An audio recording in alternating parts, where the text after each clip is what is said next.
ఆ వెద వచ్చి రాముణ్ణి సీతమ్మ దేవిని అందరినీ అవమానిస్తుంటే ఈ రోజు సమాజం చూస్తూ ఊరుకుంది. దీన్ని ప్రశ్నించిన రాజాబాయి మీద పీడీ యాక్ట్ లేసి ఈ రోజు జైలుకు తరలించడం జరుగుతుంది. సనాతన ధర్మాన్ని ఎవడైనా అంటే వాడు విచ్చలవిడిగా తిరగలుగుతున్నాడు, స్టూడియోలకు వచ్చి ఇంటర్వ్యూలు ఇవ్వగలుగుతున్నాడు, మాట్లాడగలుగుతున్నాడు, సనాతన ధర్మాన్ని కించపరిచేలాగా వ్యాఖ్యలు చేయగలుగుతున్నాడు. కానీ అదే ఇతర మతస్థుల్ని ఎవరైనా మీరు అనే ప్రయత్నం చేస్తుంటే కనుక వాళ్ళందరినీ కూడా ఈ రోజు నడి రోడ్డు మీద హర్ష పరిస్థితి ఏమైందండి. కర్ణాటకలో హిజాబ్ రోజు జరిగినప్పుడు ఆ బజరంగల్ యాక్టివిస్ట్ అయిన హర్షాన్ని పట్టుకొని వచ్చి అర్ధరాత్రి చంపి రోడ్డు మీద పడేస్తే ఇప్పటిదాకా చంపిన వాళ్ళ దాఖలా ఈ సెక్యులర్ ఇండియా డెమోక్రటిక్ ఇండియా అని మాట్లాడే ఈ భారతదేశం మీద సనాతన ధర్మం గురించి మాట్లాడే ప్రతి ఒక్కరికి కూడా వెన్నులో వణుకు పుట్టే విధంగా చట్టాలు రూపొందిస్తే మాత్రమే ఈ రోజు సనాతన ధర్మాన్ని వేలెత్తి చూపించడానికి ఇలాంటి లుచ్చనా కొడుకులు ఎవ్వరికి కూడా దమ్ము రాదు, ధైర్యం చెయ్యరు. అదే ఇతర మతస్థులు మునావర్ ఫారూక్ గాడి వాడి మీద మాట్లాడినందుకు రోడ్ల మీదకి వచ్చి హైదరాబాద్ లో 2 రోజులు అల్లర్లు సృష్టించారు. అదే సీతమ్మ వారిని మాట్లాడిన మునావర్ ఫారూక్ గారిని మాట్లాడినందుకు అగేన్స్ట్ గా ప్రొటెస్ట్ చేసినందుకు హిందూ ధర్మాన్ని పరిరక్షిస్తున్న రాజాబాయిని పీడీ యాక్ట్ వేసి లోపల పెట్టారు. ఈ చట్టాలు మేము ఏమని మాట్లాడాలి? 80 కోట్ల మంది హిందువులు ఉన్న ఈ భారతదేశంలో సనాతన ధర్మం పుట్టిన ఈ గడ్డ మీద ఈ రోజు సనాతన ధర్మాన్ని వేలెత్తి చూపిస్తున్నారంటే హిందువుల్లో ఐక్యమత్య లేకపోవడమే. కేవలం వాళ్ళ రాజకీయ లబ్ధి కోసం పార్టీలు మారుతున్న ఈ హిందువులు మాత్రమే. ఎందుకండి హిజాబ్ రోజు జరిగినప్పుడు కవిత స్పందించింది, నేను బొట్టు పెట్టుకుంటా, వాళ్ళు బుర్కా వేసుకుంటారు, మీరు మాకు చెప్పాల్సిన అవసరం లేదు, మేము ఏం వేసుకోవాలని చెప్పేసి నూపుర్ శర్మ గారు స్టేట్మెంట్స్ ఇచ్చినప్పుడు కూడా కేటీఆర్ స్పందించారు, హరీష్ రావు స్పందించారు, బీఆర్ఎస్ సోషల్ మీడియా హ్యాండిల్ స్పందించాయి. ఈరోజు అదే సనాతన ధర్మాన్ని మొత్తం నిర్మూలిస్తాము, కూకటి వేలతో పెగిలిస్తాము అంటే ఏ ఒక్క నా కొడుకు ఈరోజు బీఆర్ఎస్ పార్టీలో ఓట్లు వేయించుకున్నాడు, ఈరోజు రజాకార్లని నిజాంని రాజాని కీర్తిస్తున్నాడు. ఏమని మాట్లాడాలి? ఈరోజు హిందూ ఆడవాళ్ళని వివస్త్రాలు చేసి బతుకమ్మ ఆడిచ్చాడే, బతుకమ్మ అంట కదా, బతుకమ్మ తీసుకొచ్చిందే కవితక్క అని చెప్పారు కదా, ఆవిడే రోల్ మోడల్ కదా, ఆవిడే సెలబ్రిటీ కదా. మరి అలాంటి బతుకమ్మని గుడ్డలు ఊడదీసి ఆడిస్తే బతుకమ్మని, అలాంటి రాజుని he's a great king, he's my inspiration అని మాట్లాడే నిజాం మాట్లాడిన కేసీఆర్ని ఏమనాలి?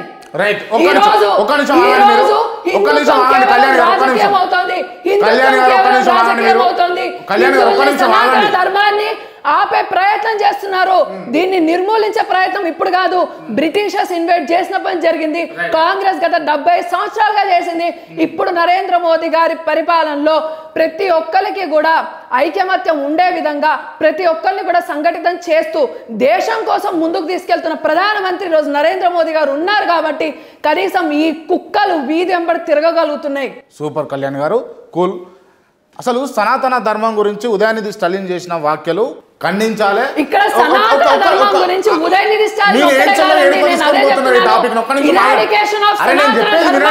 కాన్ఫరెన్స్ ఏదైతే ఉందో ఇది చాలా మందిని కూడా గ్యాదర్ చేస్తోంది. ఈ నాస్తికులు అనే పేరు పెట్టుకొని బైరి నరేష్ లాంటి కుక్కలు ఈ రోజుకి కూడా ఇంకా సమాజంలో తిరుగుతున్నారు. ఈ రోజుకి కూడా స్టూడియోస్ కి వచ్చి ఇంటర్వ్యూలు ఇస్తున్నారు. ఈ రోజుకి కూడా వాడు చేసే దిశా నిర్దేశం వినడానికి ప్రజలు ఉన్నారు. దానికి మిలియన్స్ ఆఫ్ వ్యూస్ వస్తున్నాయి. ఈ రోజు అదే రాజాబాయి స్టేట్మెంట్ ఇస్తే పీడీ యాక్ట్ పడి జైల్లో ఉన్నాడు. నూపుర్ శర్మ గారు ఉన్న ఫ్యాక్ట్స్ ఎక్స్పోజ్ చేస్తే పీడీ యాక్ట్ పడి జైల్లో ఉన్నారు. వాళ్ళ కుటుంబానికి దూరంగా ఉన్నారు. పాకిస్తాన్ నుంచి, శత్రు దేశాల నుంచి ఇప్పటికీ కూడా రాజాబాయి గారికి ఎన్నో కాల్స్ వస్తున్నాయి. నేను అడిగిన ప్రశ్న వదిలిపెట్టి మీ ఆవేదన చెప్పండి. సనాతన ధర్మం మీద ప్రతి ఒక్కరు వ్యాఖ్యలు చేస్తున్నప్పుడు హిందువులు సంఘటితం కాకపోవడం ఇది మెయిన్ మైనస్ అండి. ఇప్పటికీ కూడా కళ్యాణ్ గారు ఒక్క నిమిషం, చూస్తున్న హిందువులు వాళ్ళ ఆత్మ పరిశీలన చేసుకుంటారు. మీరు ఆగండి ఒక్క నిమిషం. నా ప్రశ్నలు కంప్లీట్ కానివ్వండి.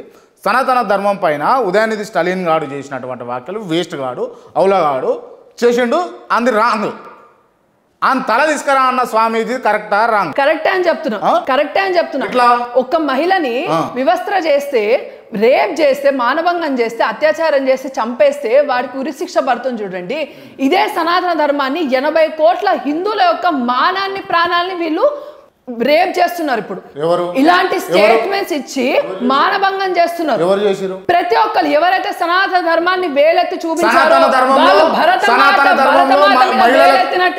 సనాతన ధర్మంలో మహిళలకు ఆదరణ ఉండాలి కుల వివక్షత పోవాలి కుల నిర్మూలన జరగాలి పేదరికం పోవాలి అనే అంశాలపైన మాట్లాడితే ఇది వ్యతిరేకమా మళ్ళీ చెప్పండి సనాతన ధర్మంలో కుల వివక్షత పోవాలి కుల నిర్మూలన సనాతన ధర్మంలో కుల వ్యవస్థ ఎవరు చెప్పారండి ఉందా లేదా లేదు లేదా ఎలా ఉంది చెప్పండి బావిలో నుంచి బావిలో నీళ్లు తాగొద్దు అని చెప్పేసి కుల వివక్షత లేదా అది ఎవరు తీసుకొచ్చారు సనాతన ధర్మంలో ఉన్నాయా సనాతన ధర్మం యొక్క మూలాలు ఎక్కడి నుంచి వచ్చాయండి సనాతన ధర్మం యొక్క మూలాలు ఎక్కడ ఉన్నాయి సనాతన ధర్మంలో మనుస్మృతి ఉందా సనాతన ధర్మంలో మనుస్మృతి ఉందా సనాతన ధర్మంలో మనుస్మృతి ఉందా సనాతన ధర్మంలో మనుస్మృతి ఉందా చెప్పండి క్రాంతి గారు మనుస్మృతులు పురాణాలు పక్కన పెట్టండి నాలుగు బేసిక్ ఐడియాలజీస్ చెప్పండి సనాతన ధర్మం సంబంధించి ఎక్కడి నుంచి తీసుకుంటున్నారు సనాతన ధర్మాన్ని వేదాలు ఉపనిషత్తులు ఇప్పుడు వచ్చిన భగవద్గీత ఇక్కడ నుంచి కదా మనం తీసుకునే సనాతన ధర్మం అనేది ఓకే ఉపనిషత్తుల సారాంశం ఏం చెప్తోంది మనకి ఇది చెప్పిందా సాక్షాత్తు వేద సారాంశమైన భగవద్గీత గీతాచార్యుడు శ్రీకృష్ణుడు చెప్పాడు భగవద్గీతలో చెప్పాడు గుణాలకి కర్మాలకి మనం చేసే కర్మను అనుసరించి మన గుణాన్ని అనుసరించి ఈ రెండిటి బేసిస్ లోనే వర్ణ సిస్టమ్ అనేది సనాతన ధర్మం చెప్పింది తప్ప 4 వర్ణాలుగా విభజించబడింది తప్ప ఓసీ ఎస్సీ ఎస్టీ బీసీ చేసే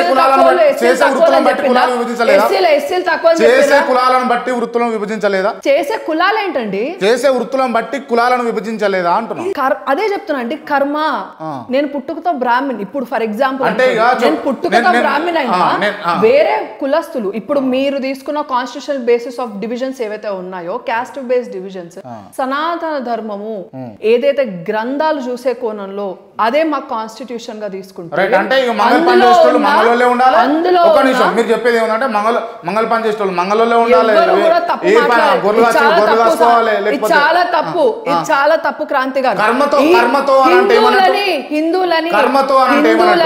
హిందువులని సంఘటితం కాకుండా చేయడానికి కాన్స్టిట్యూషనల్ బేసిస్ గా వచ్చిన ఈ క్యాస్ట్ రిజర్వేషన్ సిస్టమ్ మీద దీన్ని తీసుకొచ్చి మీరు ఎంతో పురాతనమైన సనాతన ధర్మం మీద రుద్దే ప్రయత్నం చేస్తున్నారు గీతలో క్లియర్ గా మెన్షన్ చేయబడి ఉంది మనం చేసే పని బట్టి మన గుణాల బట్టి మన వర్ణ కళ్యాణ్ గారు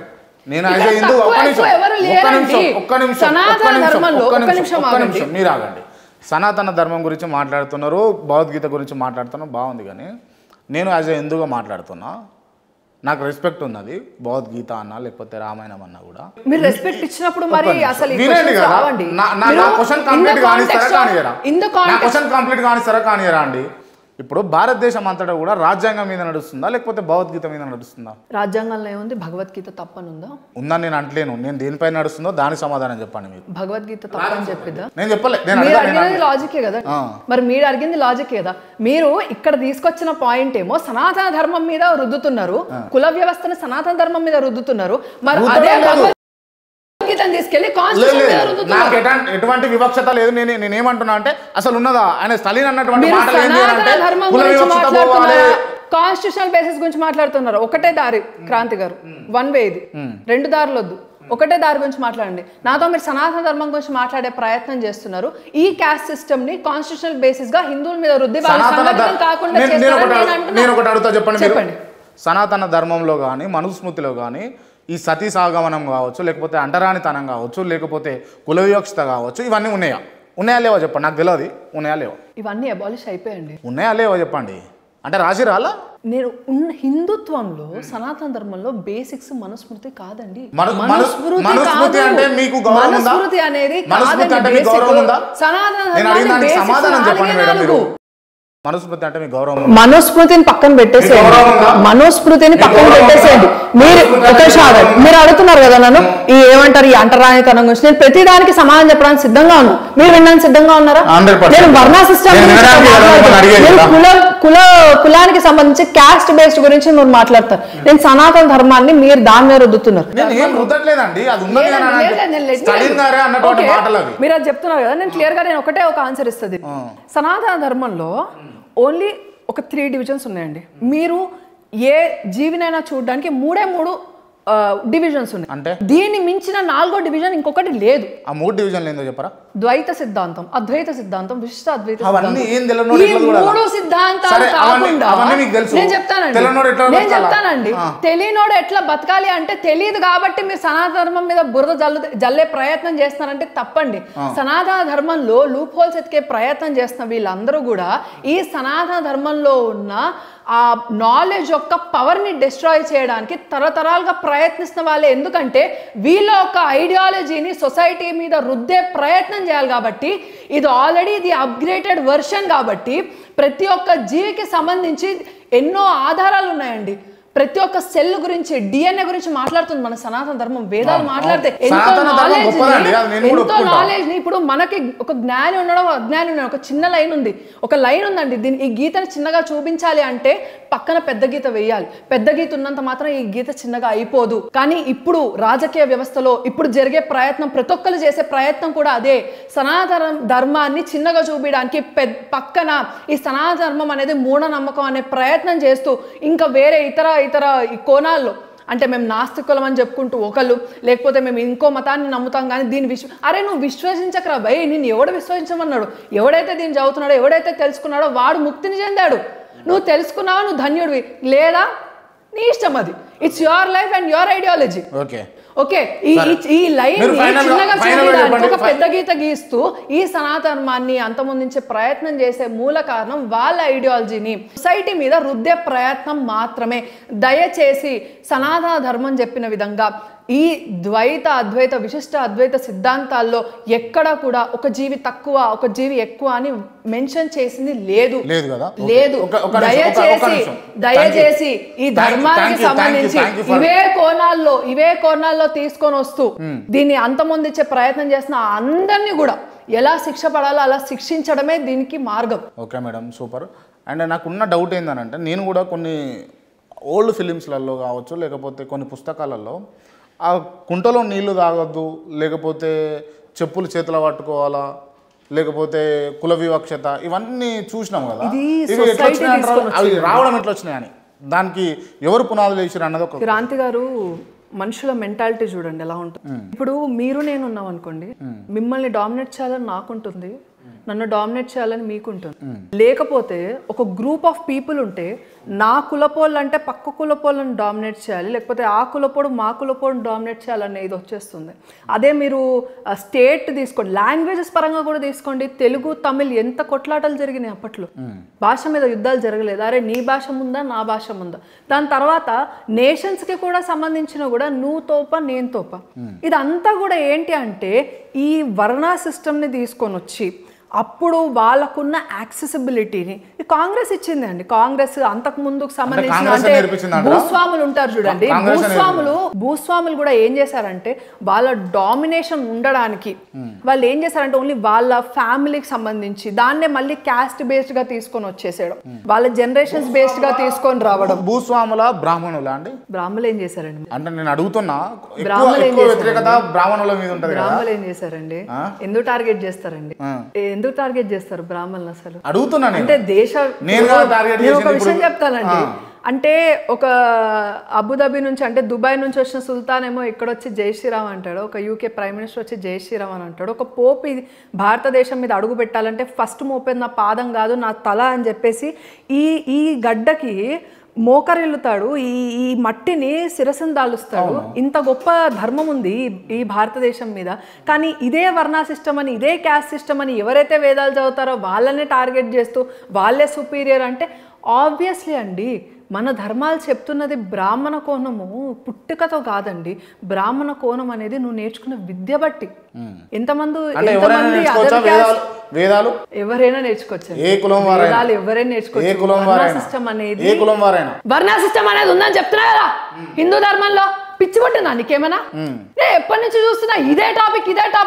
వర్ణ సిస్టమ్ ఉందని చెప్తున్నాను కదా, నువ్వు కూడా నేర్చుకోవచ్చు, నేను కూడా నేర్చుకోవచ్చు, అన్న వాళ్ళు ఎవరైనా నేర్చుకోవచ్చు. ఇక్కడ సనాతన ధర్మంలో వర్ణ సిస్టమ్ మాత్రమే ఉంది, పుట్టుకతో కాదు. వీళ్ళు తక్కువ వీళ్ళు ఎక్కువ అనేది లేదు హిందూ ధర్మంలో.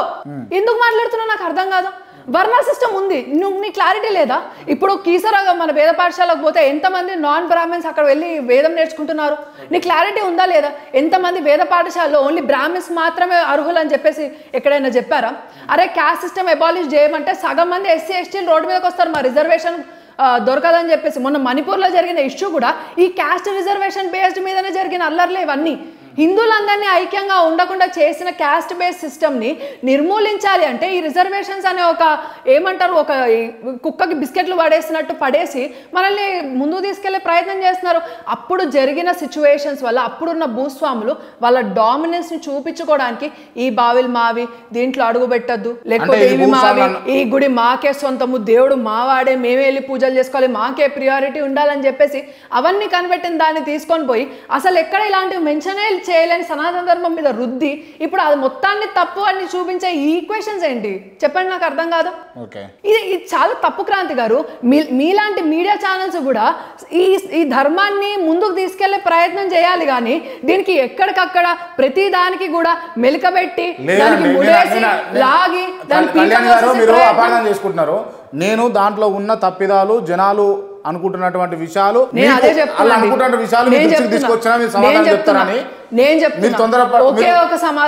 ఒకే ఒక సమాధానం సనాతన ధర్మంలో ఒకళ్ళు ఎక్కువ ఒకళ్ళు తక్కువ అనేది ఏం లేదండి. ద్వైత సిద్ధాంతం ఉంది, అద్వైత సిద్ధాంతం, విశిష్ట అద్వైత సిద్ధాంతం ఉందండి. మీలో ఉన్న దేవుడే నాలో ఉన్నది అదే పరమేశ్వరుడు అని చెప్పి మనం ఎందుకు ఎదురుపడగానే నమస్కారం పెడతామంటే మీలో ఉన్న దేవుడికి నమస్కారం పెడతామండి. ప్రతి ఒక్క జీవిలో కూడా పరమాత్మని ఎతికే గొప్ప తత్వము కేవలం సనాతన ధర్మాన్ని ఆచరించే వాళ్ళకి మాత్రమే ఉంది. ఎక్కువ తక్కువ వివక్షలు చూపించడానికి మనకున్న ఈ 3 సిద్ధాంతాలు కాకుండా ఇంకా వేరే సిద్ధాంతం లేదు లేదు లేదు లేదు. ఈ caste system, division of people, constitutional ప్రకారంగా వచ్చిన రిజర్వేషన్ సిస్టమ్లు ఇవన్నీ కూడా దీన్ని తీసుకొని వెళ్ళి మనం కేవలం 70 సంవత్సరాల కింద మాత్రమే రాజ్యాంగాన్ని నిర్మాణం చేసుకున్నాము, రాజ్యాంగాన్ని నిర్మించుకున్నాము, రాసుకున్నాము. కానీ వేలాది సంవత్సరాల కింద మనకి ఒక మార్గనిర్దేశం చేశారు ఋషులు, మహర్షులు, గొప్ప గొప్ప వాళ్ళందరూ కూడా. ఇక్కడ ఒకళ్ళు ఎక్కువ ఒకళ్ళు తక్కువ ఎవరు లేరండి. ఎప్పుడో చెప్పింది మన ధర్మం. ఇక్కడ ఎవరు ఎక్కువ తక్కువ లేరండి. కాటికి పోయేటప్పుడు నీ వాళ్ళు ఎలా కాలుతుందో నా వాళ్ళు అలానే కాలుతుంది. నేను పుట్టేటప్పుడు నా తల్లిదండ్రులు ఏ శ్రమ పడ్డారో నీ తల్లిదండ్రులు అదే శ్రమ పడ్డారు. నీ శరీరంలో ఉన్న పంచభూతాలు నా శరీరంలో కూడా ఉన్నాయి. ఈ మాయా ప్రపంచాన్ని మొత్తాన్ని కూడా భాగవతంలో ఎంతో స్పష్టంగా దాన్ని వర్ణించడం జరిగిందండి. జీవుల యొక్క ప్రయాణం ఎలా ఉంటుంది, ఒక్కొక్క జీవిలో ప్రయాణం జీవుడు చేస్తూ తుట్టతుడన్న లాస్ట్లో హ్యూమన్ బీయింగ్ అంటే ఒక మనిషి శరీరం దాల్చి అసలు వాళ్ళ యొక్క మెయిన్ మోటివ్ ఏంటి అది కనుక్కోవడానికే మన జీవితాన్ని మనకి ఇచ్చారు. కానీ మనం అది వదిలేసి ప్రాపంచిక విషయాల్లో ఎక్కువ లీనమైపోయి ఈ ధర్మాన్ని ఏకంగా మళ్ళీ తిరిగి వేలు చూపించే ప్రయత్నం చేస్తామంటే దీనికోసం పాటుపడ్డ ఋషులను, మునులను, దేవతలను, గురువులను అందరినీ కూడా మనం అవమానించిన వాళ్ళమే. మన తరాలు, ముందు తరాలు, వెనక తరాలని మనం చూసుకున్నట్టయితే మన తాతలు, తండ్రులు, ముత్తాతలు వాళ్ళని చూసుకున్నట్టయితే ఈ ధర్మం కోసం దీన్ని కాపాడటం మనం ఉన్న తెలంగాణ రాష్ట్రంలోనండి. ఈ నిజాం అకృత్యాల నుంచి ఈ హిందూ ధర్మాన్ని రక్షించడం కోసం ఎన్నో సంస్థలు ఏర్పడ్డాయి. ఈ రోజు నేను ఇలా కూర్చున్నా, మీరు ఇలా కూర్చున్నా, ధర్మం గురించి మనం మాట్లాడుకోగలిగా అంటే ఇంత కాన్స్టిట్యూషనల్ రైట్స్ మనకు వచ్చాయి అంటే ఆ రోజు సర్దార్ వల్లభాయ్ పటేల్ గారు చేసింది మాత్రమే. ఎంతో మంది వీరోచిత పోరాటాలు చేసి ఈరోజు ధర్మం బతికింది. ఈ ధర్మాన్ని మళ్ళీ ముందుకు తీసుకెళ్సిన బాధ్యత మన మీద ఉంది. అంతేగాని ఎవరెవరో ఏదేదో వాగారని చెప్పేసి వాళ్ళన్నిటిని కూడా ఐడియాలజీని అన్నిటిని కూడా మళ్ళీ తీసుకొచ్చి సనాతన ధర్మాన్ని సగం జ్ఞానం ఉన్న వాళ్ళందరినీ తీసుకొచ్చి దీని మీద రుద్దే ప్రయత్నం చేస్తూ ఈ ధర్మాన్ని కించపరిచే ప్రయత్నం మాత్రం దయచేసి చేయకండి. రైట్, ఓకే అండి. ఈ విషయం పక్కన పెడితే సనాతన ధర్మం విషయం గురించి మేము హిందూ ధర్మం గురించి మాట్లాడితే మేము కమ్యూనల్ అయిపోయాం. ఈరోజు మా మీద పీడీ యాక్ట్లు పడుతున్నాయి, జైల్లోకి వెళ్ళే పరిస్థితి ఉంది.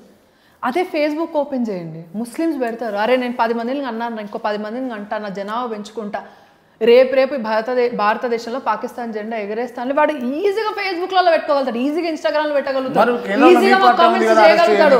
కానీ కేంద్రం ఏంటండి, అసలు కేంద్రం ఏంటి, స్టేట్ ఏంటి, మళ్ళీ మీరు కాన్స్టిట్యూషనల్ బేస్కి వెళ్తే దీనికి సంబంధించిన లాస్ వేరేగా ఉంటాయి. నేను చెప్పేది ఏంటంటే ఐక్యమత్యం లేకపోవడము. ఉదయనిధి స్టాలిన్ ఇన్ని మాటలు అంటే ఎంతమంది హిందువులు గడప దాటి రోడ్డు మీదకి వచ్చారు, లేకపోతే ఎంతమంది హిందువులు రేపొద్దున ఇలాంటి ఒక మూర్ఖుడి పరిపాలన వస్తే మళ్ళీ నిజాం లాంటి కాలము అలాంటి ఒక పరిపాలన మళ్ళీ ఎంతమంది గొల్లాలు వేసుకొని లోపల ఉంటారు, ఎంతమంది గడప దాటి పోరాటం చేస్తారన్న దానికి ఈ మతాలకి ఉన్న వ్యత్యాసం. కానీ ఈ ధర్మం రక్షించబడకపోతే రేపు ఈ ప్రపంచం రక్షించబడదు. ఈ ధర్మం ఉంది కాబట్టి ఓర్పు సహనం అనేది నేర్పించింది.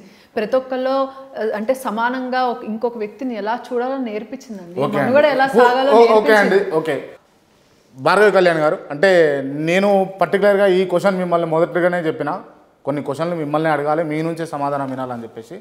బండి సంజయ్ అని అంటే రక్తం చిందించడానికి సైతం వెనుకాడని సైనికుల్లో మీరు ముందు. కాబట్టి బండి సంజయ్ గారిని అధ్యక్ష పదవి నుంచి తొలగించినప్పుడు మీ పరిస్థితి ఏంది? పరిస్థితి ఏముంటుందండి, నెల రోజులు ఎవరికి కనిపించలేదు.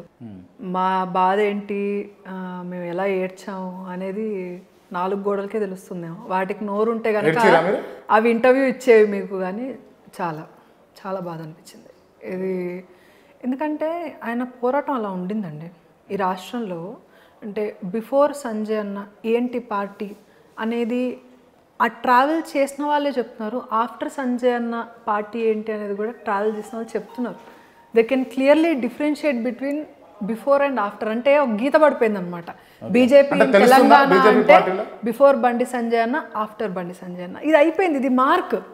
దీన్ని మనం ఏమి చేయలేము. ఎందుకంటే బండి సంజయ్ గారు అధ్యక్షునిగా కొనసాగి ఉంటే ఇప్పుడు జరగబోయేటటువంటి సార్వత్రిక ఎన్నికల్లో ఊపు ఉండేది కదా బీజేపీ పార్టీకి. ఇది వాస్తవానికి కూడా చెప్పాలంటే అండి, కార్యకర్తలందరినీ కూడా సమిష్టిగా దగ్గరకు తీసుకొని వచ్చి ఒకటే ఒక సంకల్పం మీద పోరాటానికి ముందుకు తీసుకెళ్లారు. ఒక మిలియన్ మార్చ్ తరహానే ఆయన చేసిన ఉద్యమాన్ని మనం పోల్చొచ్చు. ఇంకొక నిజాం మీద చేసిన పోరాటం, ఇంకొక బ్రిటిషర్ల మీద చేసిన స్వతంత్ర పోరాటం లాగా బండి సంజయ్ కుమార్ గారు ఏదైతే ఈ లీడ్ చేశారు చూడండి, తెలంగాణ స్టేట్లో బీజేపీ పాలిటిక్స్ని కానీ అసలు ఈ పొలిటికల్ స్టాండ్ మొత్తాన్ని కూడా స్టేట్లో మార్చేశారు చూడండి. ఈ కోణాన్ని మొత్తం మీరు చూసుకుంటే it has bring a lot of, అంటే మీ న్యూస్ ఛానల్స్కి న్యూస్ వచ్చింది, నిజానికి వాస్తవానికి కూడా ప్రజల యొక్క కష్టాలు ముఖ్యమంత్రి దాకా చేరాయి. ఈ బీజేపీ యొక్క భయానికి ముఖ్యమంత్రి కూడా దిగొచ్చి మాట్లాడాల్సిన పరిస్థితి ఏర్పడింది. బండి సంజయ్ గారు నిజంగా అంటే ఈ అధ్యక్ష పదవి నుంచి పక్కకు పంపించడానికి బీఆర్ఎస్ పార్టీ హస్తం ఉన్నదా? లేదు. ఎందుకంటే బీజేపీలో జరిగే నిర్ణయాలన్నీ కూడా అంటే ఏంటంటే ఒక ఏకపక్ష నిర్ణయం అనేది ఎక్కడ జరగదండి. భారతీయ జనతా పార్టీలో ఏంటంటే నాయకులందరూ సమిష్టిగా ఒక నిర్ణయం తీసుకుంటారు. దాన్ని కూడా ఒకసారి విశ్లేషించి పరిశీలించి వాళ్ళకు వచ్చిన రిపోర్ట్స్ అన్ని అంశాన్ని దగ్గర పెట్టుకొని వాళ్ళు ఒక నిర్ణయం తీసుకోవడం జరుగుతుంది. సంజయ్ గారు పార్టీ నుంచి అంటే ఒక రకంగా నాకైతే పార్టీ నుంచి బయటికి పంపించినట్టే అనిపించింది. మీకేమనిపించింది? బండి సంజయ్ గారి గురించి అంటే ఈ టైంలో నేను మాట్లాడడం అంటే, మీరు ఆయన జిఎస్ చేయకముందు ఇదే ఇంటర్వ్యూ మీరు తీసుకొని ఉంటే నేను మాటలు తక్కువ కన్నీళ్ళు ఎక్కువ వచ్చేవి. ఎందుకంటే కార్యకర్తల్లో చాలామంది కూడా కళ్ళ నుంచి రక్తాలు గారే అంటారు చూడండి. అంత బాధ, గుండెల్లో నుంచి బాధపడింది సంఘటన ఏదైనా ఉంది అంటే బండి సంజయ్ కుమార్ గారిని స్టేట్ ప్రెసిడెంట్ తొలగించడం. అసలు ఆ వార్తలు 3-4 రోజుల ముందు నుంచి వస్తున్నాయి. మీడియా ఛానల్స్ ఆల్రెడీ కవర్ చేసేస్తే ఇంకా అది ఫిక్స్ అన్నట్టు వేసేసే. కానీ మాకు ఇంటర్నల్ ఇన్ఫర్మేషన్ ఇంకా ఫైనల్ కాలేంటే అమ్మ అవ్వద్దు అని మేము అందరం, అంటే మా బాధ మాకు ఉందండి. ఒకటే కారణం ఏంటి అంటే, ఆయన ఒక నాయకుడి కన్నా ఎక్కువ ఒక లీడర్ని, నేను ఒక స్టేట్ ప్రెసిడెంట్ని, నేను ఒక ఎంపీని, నాకు సెంట్రల్లో క్యాడర్ ఉంది, నాకు సెంట్రల్లో అది ఉంది ఇది ఉంది అనే ఒక తలపోగర కన్నా నేను మీలా కార్యకర్తనే, మనందరం కలిసి పార్టీ కోసం పనిచేయాలనే దోస్తానే ఉంటుంది చూడండి. దానివల్ల అందరు కార్యకర్తలు దగ్గర అయిపోయారు. బండి సంజయ్ కుమార్ గారిని అందరూ అన్న అంటారు, లేకపోతే ఇంకా ఛానల్లో మామ అంటారు. పిల్లలు అందరూ మామ అంటారు, మావయ్య అని పిలుస్తారు, అందరు అన్న అని పిలుస్తారు. అంటే ఇంట్లో మనిషిలాగా ఆప్యాయత. ఆయన ఏదో స్టేట్ ప్రెసిడెంట్, నాంపల్లి స్టేట్ ఆఫీస్లో కూర్చున్న స్టేట్ ప్రెసిడెంట్ కాదు. ఆయన ప్రతి గల్లీ ప్రతి గడప దొక్కి వాళ్ళు పెట్టే ఛాయ్ చక్కెర ఎక్కువైనా తక్కువైనా తాగి వాళ్ళతో మాట్లాడి వాళ్ళ కష్టాలను తెలుసుకొని ముందుకెళ్ళిన వ్యక్తి. కాబట్టి ప్రతి ఒక్కరికి ఇది కేవలము ఆయన వెంబడి తిరిగిన కార్యకర్తలు కాదు, ఆయన పాదయాత్ర చేస్తున్నప్పుడు ఎంతోమందిని కలిశారు. మీరు చూస్తున్నట్టే ప్రజలు అరే సంజయ్ అన్న లేకపోవడం ఏంటి, సంజయ్ అన్నని తీసేశారు, సంజయ్ అన్నకి ఏమైందంటే బండి సంజయ్ కుమార్ గారు అనే మార్క్ ఏదైతే ఉందో it is not only just limited to party కార్యకర్తాస్, it has gone beyond that. అంటే ప్రజల్లోకి వెళ్ళిపోయాడు మనిషి. ఆల్రెడీ కరీంనగర్ పార్లమెంట్లో ఆయనకంటూ ఒక ఊపు ఉంది, ఆయనకు ఒక స్టాండర్డ్ ఉంది, ఆయనకు ఒక వాల్యూ ఉంది. ఈ దేశం కోసం ధర్మం కోసం నమ్ముకున్న సిద్ధాంతం కోసము ఆయన పనిచేస్తున్నారు అని కేంద్ర నాయకత్వం గుర్తించి ఆయన రాష్ట్ర అధ్యక్షులు చేశారు. అంటే మా కార్యకర్తల్లో ఉన్న బాధ అంతా ఏంటి అంటే, బండి సంజయ్ కుమార్ ఇప్పుడు అంతకుముందు పూర్వం ఉన్న రాష్ట్ర అధ్యక్షులందరికీ కూడా అవకాశం దొరికిందండి. అంటే రాష్ట్ర అధ్యక్షుని చేసిన తర్వాత ఎన్నికల్ని ఫేస్ చేయడం. బండి సంజయ్ కుమార్ గారు ఏకదం ఒక హైప్ తీసుకొచ్చేసారు. అంటే చాలా మంది కూడా నియోజకవర్గానికి ఒక 20-30 మంది కొట్లాడే సిచ్యువేషన్ని, అంటే ఒక ఆ బీఫామ్ కోసం పోటీ పడే సిచ్యువేషన్ని ఆయన తీసుకొచ్చారు, కల్పించారనమాట. అంటే బీజేపీకి ఒక స్టాండర్డ్ ఉంది రాబాయ్ అని, ఇంకా ఎక్కడైనా అరెస్టులు చేయాలని ఏం చేయాలి, వీడు బీజేపీ కార్యకర్త, వీడిని ముట్టుకుంటే ప్రాబ్లం, వీడిని అరెస్ట్ చేసిన సంజయ్ అనే సీదా వచ్చి పోలీస్ స్టేషన్ ముందు కూర్చొని ధర్నా చేస్తాడు. 12 గంటల ఒంటి గంటకైనా కూడా ఫోన్ చేసినా కూడా కార్యకర్తల గురించి ఆలోచించడము. అంటే కుటుంబ సభ్యుల్లాగా మాకు కష్టం వస్తే అరే బండి సంజయ్ ఉన్నాళ్ళే మేము చూసుకుంటాం, మమ్మల్ని ఎవడరా అనే ధైర్యము ప్రతి ఒక్క కార్యకర్తలో ఉంది. అంత మంచి లీడర్ అయినటువంటి బండి సంజయ్ గారిని ఎందుకు పార్టీ పక్కన పెట్టింది? ఒక రకంగా ఎందుకు పార్టీ పక్కన పెట్టి, నేను ఇందాకే అన్నానండి, సమిష్టిగా తీసుకునేది. అంటే బీజేపీ పార్టీ అధ్యక్షునిగా బండి సంజయ్ గారు లేకపోవడము ఆ లోపం కనిపిస్తుందా? లోపం ఎందుకు కనిపిస్తుంది అని అంటే, ఇప్పుడు ఆయన ఫస్ట్లో స్టేట్ ప్రెసిడెంట్ అయిన తర్వాత వెంటనే హైప్ రాలేదు. ఆయన ఈ 2 అంటే ఇప్పటికి 3 సంవత్సరాలు అవుతుంది, దగ్గర దగ్గర 3 సంవత్సరాల కాలంలో అడుగు వేసుకుంటూ క్యాడర్ని కానీ, తర్వాత బీజేపీకి మద్దతుని కానీ ప్రజల్లో నుంచి, అదేవిధంగా మీడియా యొక్క అటెన్షన్ని కానీ, ఇక్కడున్న రాష్ట్రంలో ఉన్న అంటే కేసీఆర్ యొక్క వైఫల్యాన్ని కానీ, ప్రభుత్వ వైఫల్యాన్ని కానీ, కార్యకర్తలను అందరినీ కూడా సంఘటితం చేయడం కానీ, పక్క పార్టీల నుంచి ఎవరైతే కొంచెం నియోజకవర్గాల్లో స్ట్రాంగ్గా ఉన్న క్యాండిడేట్స్ ఉన్నారో వాళ్ళందరినీ కూడా బీజేపీ వైపుగా ఆకర్షించే విధానం కానీ, ఇలా యాత్రల ద్వారా, లేకపోతే ప్రజలు కష్టాలు ఉంటే ప్రొటెస్టులు చేయడం, అరెస్టులు అవ్వడం, జైళ్ళకి వెళ్ళడం, ఈ జియో 317 గురించి కొట్లాడడం, ఇలాంటి ఒక్కొక్క ఇష్యూ బిల్డ్ అయ్యి ఇప్పుడు బండి సంజయ్ కుమార్ గారు పార్టీని ఇంత రేంజ్కి తీసుకొని వచ్చారు. ఆయన వెంబడి నడిచిన కార్యకర్తలు కూడా గుండె మీద చేసుకొని చెప్తారు, మా బండి సంజయ్ రాబాయ్, మా అన్నరా, మేము అన్న వెంబడి నడిచినాం రా అని చెప్పేసి అలాంటి కార్యకర్తలు ఎంతోమంది కాల్ దగ్గర వేసుకొని చెప్తారు, మా బండి సంజయ్ అని చెప్తాం. అలాంటి నాయకుడిని తీయడం వల్ల ఒకటే కార్యకర్తల్లో ఉన్న మైనస్, వాళ్ళు బాధపడిన ఒకటే అంశం ఏంటంటే, ప్రతి ఒక్క నాయకుడికి అవకాశం దొరికింది ఎన్నికల్ని ఎదిరించి. అంటే ఎలా ఉంటాయి ఎన్నికల్లో ఉండే, అంటే వాళ్ళ యొక్క ఐడియాలజీ ఏంటి, వాళ్ళ ప్యాటర్న్ ఏంటి, అంటే యుద్ధ ప్రాతిపదికన వెళ్తారు చూడండి, అదంతా అది వాళ్ళ ఐడియాలజీ అంతా పోర్ట్రే చేసుకోవడానికి వాళ్ళకి ఒక ప్లాట్ఫామ్ దొరికింది. బండి సంజయ్ కుమార్ గారు ఇంత చేసిన తర్వాత కరెక్ట్ ఎలక్షన్స్ మూమెంట్లో ఆపేసరికి ఏమవుతుందంటే, ఇప్పుడు కిషన్ రెడ్డి గారు అంతకు ముందు నుంచి అసలు ఎలా ఉంటుందంటే అండి, కిషన్ రెడ్డి గారిని స్టేట్ ప్రెసిడెంట్ చేయడము, పిహెచ్డీ కంప్లీట్ చేసిన వ్యక్తిని తీసుకొచ్చి ఎల్కేజీలో పడేసినట్టు ఉంటుంది. ఆయన ఆల్రెడీ ఉద్యమాలు చేసి, ధర్నాలు చేసి, కార్యకర్తల్ని సమిష్టి చేసి, కష్టపడి 34 సంవత్సరాల పార్టీ కోసం కష్టపడి, లీడర్లు వెంబడి తిరిగి, ఐడియాలజీ కోసం పనిచేసి, ఎంతమంది డబ్బులు ఏరేసినా కూడా దానికి లొంగకుండా, నమ్మిన సిద్ధాంతం కోసం పార్టీ ఎమ్మెల్యే టికెట్ 20 సంవత్సరాలు 30 సంవత్సరాల తర్వాత ఇచ్చినా కూడా అప్పటి వరకు కూడా పార్టీ కోసము, ఐడియాలజీ కోసము, ఆర్గనైజేషనల్ పరంగా పనిచేసిన కిషన్ రెడ్డి గారు ఈరోజు సెంట్రల్ మినిస్టర్ అయ్యారు. He has reach that level. ఇంకా ఆయన మళ్ళీ ఇక్కడికి వచ్చి ఈరోజు దీక్ష చేస్తున్నారు, ఉపవాస దీక్ష చేస్తున్నారు. అసలు ఆయనకు అవసరం లేదు అసలు. కానీ బండి సంజయ్ కుమార్ గారు బిల్డ్ చేసుకున్నారు. ఆయనకు ఒక అవకాశం ఇచ్చిండుంటే ఈయన లీడర్షిప్లో what is party in Telangana state అనేది పోర్ట్రే అయ్యేది. అంటే ఇంత కష్టపడిన, ఇప్పుడు పాదయాత్ర ఉందండి, ఎంతమంది పాదయాత్ర గురించి మాట్లాడుతున్నారు. బండి సంజయ్ కుమార్ గారిని జిఎస్ చేసిన తర్వాత, అంటే ఇప్పుడు అధ్యక్ష మార్పు జరిగిన తర్వాత ఎంతమంది పాదయాత్ర, కానీ padayatra has like put on so much influence, చాలా ఇన్ఫ్లుయెన్స్ చేసింది స్టేట్లో. ఇప్పుడు పాదయాత్ర గురించి మాట్లాడే వాళ్ళు లేరు. No what is BJP, nothing, zero. అది మేము మాట్లాడేది పాదయాత్ర విషయంలో అండి. మేము చేసిన కష్టం విషయంలో బండి సంజయ్ కుమార్ గారు చేసిన ఇంత పోరాటం ఏమైపోతుందంటే చెప్పుకోవడానికి ఉంటుంది, కానీ కొంతమంది నాయకులు ఎలా ఫీల్ అవుతారంటే, ఆ నాయకుడిని మేము ఎందుకు ఎలివేట్ చేయాలి,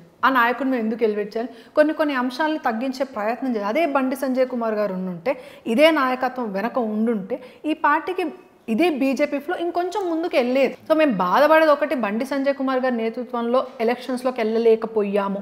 ఇప్పుడు కిషన్ రెడ్డి గారు వచ్చారు. కిషన్ రెడ్డి గారు ఏంటంటే చాలా సిస్టమేటిక్ వ్యక్తి. రేపు పొద్దున 12 o'clockకి మీటింగ్ అంటే 11:50 కల్లా ఆయనకి రిపోర్టింగ్ వచ్చేసేయాలి. సో ఇది లైక్ ఒక టైం టేబుల్ ప్రకారం, సిస్టమ్ ప్రకారం. బండి సంజయ్ కుమార్ గారు చాలా మాస్ లీడర్. మన కిషన్ రెడ్డి గారు చాలా క్లాస్ లీడర్. ఇవన్నీ చేసి he has reach that saturation level. ఇప్పుడు కొత్తగా ఆయన కిందకు వచ్చి మళ్ళీ చేసేది ఏం లేదు. మీరు ఇందాక చెప్పినట్టు ఒక పిహెచ్డీ చేసిన వ్యక్తిని మళ్ళీ తీసుకొచ్చి ఎల్కేజీలో వేసినట్టు ఉంది. కానీ he has his knowledge, he has his reputation. ఇప్పుడు బండి సంజయ్ పరిస్థితి ఏమైందంటే 9th క్లాస్లో ఉన్నటువంటి స్టూడెంట్ని కాస్త ప్రమోట్ చేసి ఇంటర్మీడియట్కి వేసినట్టు ఉందా? ఇప్పుడు బండి సంజయ్ కుమార్ గారు ఎప్పుడు కూడా ఆయన వ్యక్తిగతం గురించి ఆలోచించుకోలేదండి. నిజంగా ఆయన వ్యక్తిగతం గురించి ఆలోచించుకోవాలి తీసుకోవాలంటే ఈ పార్టీకి ఆయనకి కేంద్రంలో ఇన్ఫ్లుయెన్స్కి లేకపోతే ఇతర లీడర్స్ మధ్య కానీ అంతకుముందు మినిస్ట్రీ చేసిన వాళ్ళు కానీ ఆ ఇన్ఫ్లుయెన్స్ అంతా ఆయన యూజ్ చేస్తే ఈ పార్టీకి ఎప్పుడో సెంట్రల్ మినిస్ట్రీ పోస్ట్లో బండి సంజయ్ కుమార్ గారు ఉండగలుగుతారు. కానీ ఆయన ఇప్పుడు ప్రెసిడెంట్ నుంచి జిఎస్ వెళ్ళారు. యాజ్ పర్ హిస్ ప్రొఫైల్ ఆయన పొలిటికల్ కెరీర్ పరంగా ఆయన చాలా ఫాస్ట్గా ఎదిగినట్టే, ఒక గ్రాఫ్ అనేది స్ట్రైట్ లైన్ పోయింది. కానీ ఆయన ఆలోచించేది ఇక్కడున్న కార్యకర్తల గురించి. ఆయన ఎంబడి తిరిగిన కార్యకర్తలు నిజంగా ఆయన స్టేట్లో ఉండుంటే ఆయన చూసుకోగలుగుతారు. ఇప్పుడు ఏమైపోతుందంటే మళ్ళీ కూడా కొంచెం క్యాడర్ని డిస్టర్బ్ చేస్తారు. అంటే ఇప్పుడు మళ్ళీ వాళ్ళకి అనుగుణంగా ఉన్న వాళ్ళని ఎట్లా పని చేస్తారు, మాస్కి వెళ్ళే వాళ్ళని కొంచెం ఆపడము, వాళ్ళ సిస్టంలోకి తీసుకొని రావడం అంతా చేస్తారు. కాబట్టి ఎప్పుడు కూడా ఆయన ఆలోచించిన నా కార్యకర్తలు నేను ఏం చేయాలి, నన్ను నమ్ముకొని 3 సంవత్సరాలు నా ఎంబడి తిరుగుతున్నారు, వాళ్ళ కుటుంబాలు పక్కన పెట్టారు, నన్ను నమ్ముకొని లాఠీ చార్జీలు తిన్నారు, దెబ్బలు తిన్నారు, జైళ్ళకి వెళ్ళారు, వాళ్ళ కుటుంబాలను వదిలిపెట్టుకొని ఈరోజు వాళ్ళ ప్రాణానికి కూడా వాళ్ళకి వార్నింగ్స్ వచ్చాయి, చంపేస్తాం రబాయ్ నువ్వు పోతే అంటే కూడా అలా చంపుకో రబాయ్, నాకు బండి సంజయ్ కుమార్ నీ ఫ్యామిలీ ఏమైందంటే నా ఫ్యామిలీకి ఏమైంది, బండి సంజయ్ ఉన్నాడు, నేను పోయినా కూడా నన్ను అన్న చూడనికి వస్తాడు, నా కుటుంబాన్ని కూడా అన్న చూసుకుంటాడు అనే గుండె ధైర్యంతో, అంత గుండె ధైర్యము ప్రతి కార్యకర్తలో ఉందండి. ప్రతి గ్రామ స్థాయిలో మూల కార్యకర్తల్లో కూడా ఆ ధైర్యాన్ని నింపింది బండి సంజయ్ కుమార్ గారు. కాబట్టి ఆయన ఆలోచించిందంటే ఆయన నమ్ముకొని వచ్చిన కార్యకర్తల గురించి తప్ప, పార్టీ గురించి తప్ప, ఆయన స్వతహాగా ఆయన నిజంగా నేను ఎదగాలి అని ఆయన అనుకుని ఉంటే ఈ పార్టీకి 2 సంవత్సరాల కింద కేంద్ర మంత్రి అయినా ఆశ్చర్యపోవాల్సిన అవసరం లేదు. ఒక మాటలో బండి సంజయ్ గారి గురించి చెప్పాలంటే ఏం చెప్తారు? ఛత్రపతి శివాజీ మహారాజ్ మా జనరేషన్కి. కిషన్ రెడ్డి గారి గురించి చెప్పాలంటే is a very classic politician, upgraded politician. Raghunandan Rao గురించి చెప్పాలంటే intellectual. DK Aruna fire brand of BJP obviously.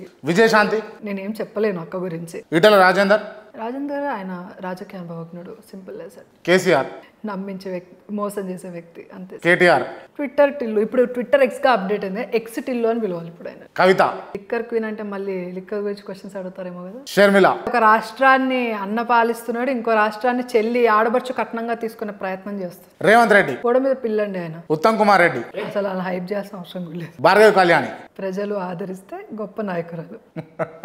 Thank you అండి, thank you so much. Thank you, ధన్యవాదాలు.